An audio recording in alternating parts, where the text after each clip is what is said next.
परिचय। आपका मित्र आपको चुनौती देता है कि क्या आप संख्या 1, 2, 3, 4, 5 को 11 से 30 सेकंड से कम समय में भाग दे पाएंगे?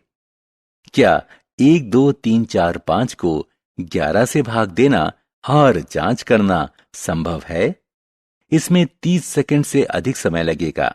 क्या आप मन ही मन में उत्सुक हैं कि इस सवाल को हल करने का कोई दूसरा तरीका है? इस पाठ में हम भाग के नियम व संख्याओं का गुणनखंड करने के बारे में जानेंगे।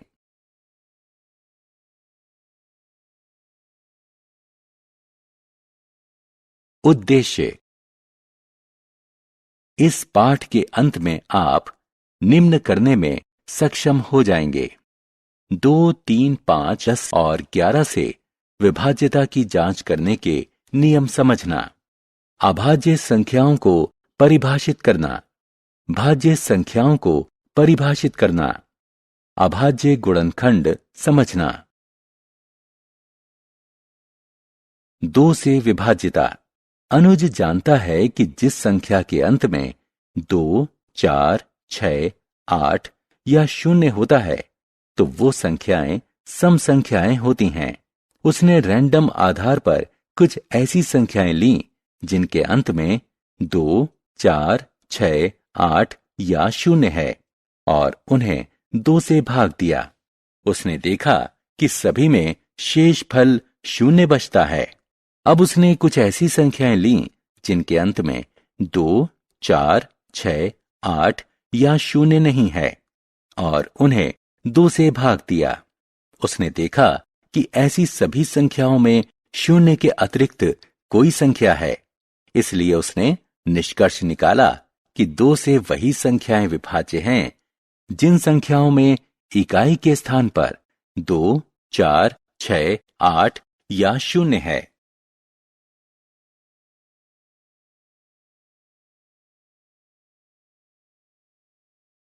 तीन से विभाज्यता। संख्या 3 से विभाज्य है या नहीं, ये जानने के लिए हम पहले वाला नियम नहीं अपना सकते। आप देखेंगे कि ऐसा क्यों है।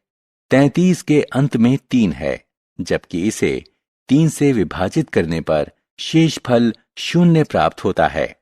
इसलिए 363 3 से विभाज्य है। 473 के अंत में भी 3 है, लेकिन जब इसे 3 से विभाजित किया जाता है तो शेषफल 2 बचता है। इसलिए 473 3 से विभाज्य नहीं है। इस तरह स्पष्ट है कि 3 से विभाज्यता जांचने के लिए एकदम अलग नियम होगा। यह जानने के लिए कि संख्या 3 से विभाज्य है या नहीं, उस संख्या के अंकों का योग करें। उदाहरण के लिए 363 की 3 से विभाज्यता जांचने के लिए हम 3, 6 और 3 का योग करते हैं। हमें योगफल 12 प्राप्त होता है और 12 3 से विभाज्य संख्या है। अब 4, 7, 3 के अंकों का योग करें। योगफल 14 प्राप्त हुआ, जो कि 3 से अविभाज्य संख्या है। इसलिए हम कह सकते हैं कि यदि संख्या के अंकों का योग 3 का गुणज है तो वह संख्या 3 से विभाज्य है।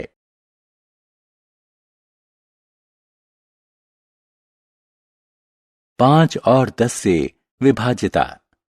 अनुज को किसी संख्या की 5 से विभाज्यता की जांच करना बहुत आसान लगता है। वो संख्याएं जिनके अंत में 5 या 0 है 5 से विभाज्य हैं। कोई भी वह संख्या जिसके अंत में 0 है वह 10 का गुणज है, इसलिए वह 10 से विभाज्य है। इसलिए कोई संख्या जिसके इकाई के स्थान पर 0 या 5 है तो यह 5 से विभाज्य है, और कोई ऐसी संख्या जिसके इकाई के स्थान पर 0 है तो वह संख्या 10 से विभाज्य है। 11 से विभाज्यता। मान लें कि संख्याएं 132, 1562, 2717 और 83919 है। ये सभी संख्याएं 11 से विभाज्य हैं और इसे भाग की सीधी विधि द्वारा जांचा जा सकता है। इकाई से शुरू करते हुए इन संख्याओं के विषम स्थानिक अंकों के योग पर विचार करें। इसी प्रकार शेष अंकों या समस्थानिक अंकों के योग पर विचार करें। इन दोनों योगफलों के मध्य अंतर ज्ञात करें। यह अंतर या तो 0 है या फिर 11 है। यह कोई संयोग नहीं है, यह सामान्य नियम है। यदि किसी संख्या के विषम स्थानिक और समस्थानिक अंकों के योग का अंतर 11 से विभाज्य है, तो वह संख्या भी 11 से विभाज्य होगी।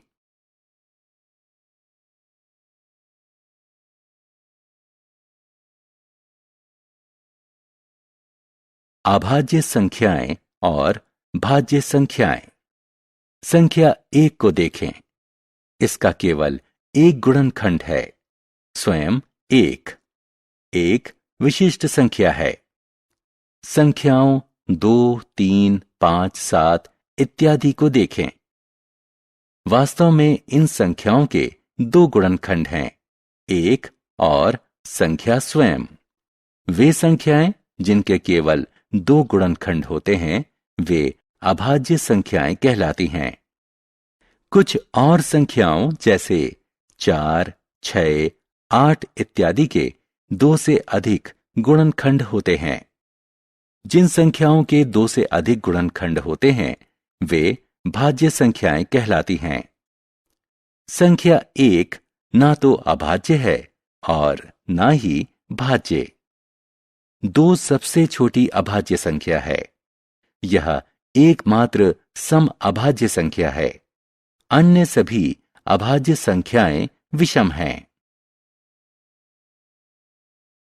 इरेटोस्थेनस की छन्नी। आइए इरेटोस्थेनस कहलाने वाले ग्रीक गणितज्ञ की विधि का इस्तेमाल करके 1 से 100 तक की सभी अभाज्य संख्याएं ज्ञात करें। 1 से 100 तक की सभी संख्याएं लिखें। 1 को काट दें क्योंकि 1 अभाज्य संख्या नहीं है। 2 के ऊपर गोला बनाएं। उसके बाद 2 को छोड़कर 2 के सभी गुणजों पर क्रॉस लगा दें। अब आप देखेंगे कि पहली बिना क्रॉस की संख्या 3 है। 3 के ऊपर गोला बनाएं और 3 को छोड़कर इसके सभी गुणजों को क्रॉस करें। अगली बिना क्रॉस वाली संख्या 5 है। 5 के ऊपर गोला बनाएं और 5 को छोड़कर 5 के सभी गुणजों पर क्रॉस लगाएं। अगली बिना क्रॉस वाली संख्या 7 है। 7 के ऊपर गोला बनाएं और 7 को छोड़कर 7 के सभी गुणजों पर क्रॉस लगाएं।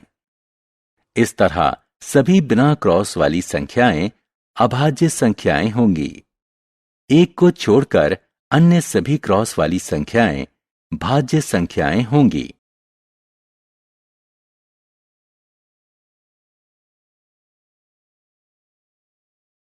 अभाज्य गुणनखंड।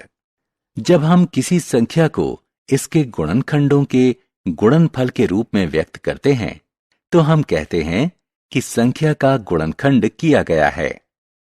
इस तरह जब हम 24 को 3 गुणे 8 लिखते हैं, तो हम कहेंगे कि संख्या का गुणनखंड किया गया है। गुणनखंड 8 का आगे 2 गुणे 2 गुणे 2 के रूप में गुणनखंड किया जा सकता है। हम 24 को 2 गुणे 12 के रूप में भी लिख सकते हैं। इसमें गुणनखंड 12 का आगे 2 गुणे 2 गुणे 3 के रूप में गुणनखंड किया जा सकता है। इस तरह 24 को 2 गुणे 2 गुणे 2 गुणे 3 के रूप में लिखा जा सकता है। 24 को एक और विधि से 4 गुणे 6 के रूप में भी लिखा जा सकता है। गुणनखंड 4 का आगे 2 गुणे 2 के रूप में गुणनखंड किया जा सकता है। गुणनखंड 6 का आगे 2 गुणे 3 के रूप में गुणनखंड किया जा सकता है। इस विधि से भी 24 को 2 गुणे 2 गुणे 2 गुणे 3 के रूप में लिखा जा सकता है।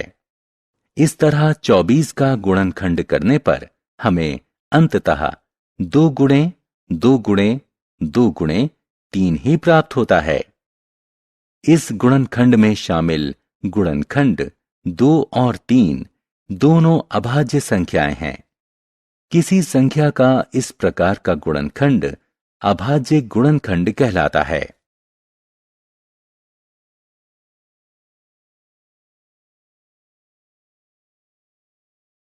सारांश। आइए हमने जो कुछ सीखा है उसे संक्षेप में दोहराएं। जिन संख्याओं में इकाई के स्थान पर 2, 4, 6, 8 या 0 होता है वे 2 से विभाज्य होती हैं। जिन संख्याओं में इकाई के स्थान पर 5 या 0 होता है वे संख्याएं 5 से विभाज्य होती हैं। जिन संख्याओं में इकाई के स्थान पर 0 होता है वे संख्याएं 10 से विभाज्य होती हैं। यदि किसी संख्या के अंकों का योग 3 से विभाज्य है तो वो संख्या भी 3 से विभाज्य होगी। यदि किसी संख्या के विषम स्थानिक और समस्थानिक अंकों के योग का अंतर 11 से विभाज्य है तो वह संख्या भी 11 से विभाज्य होगी।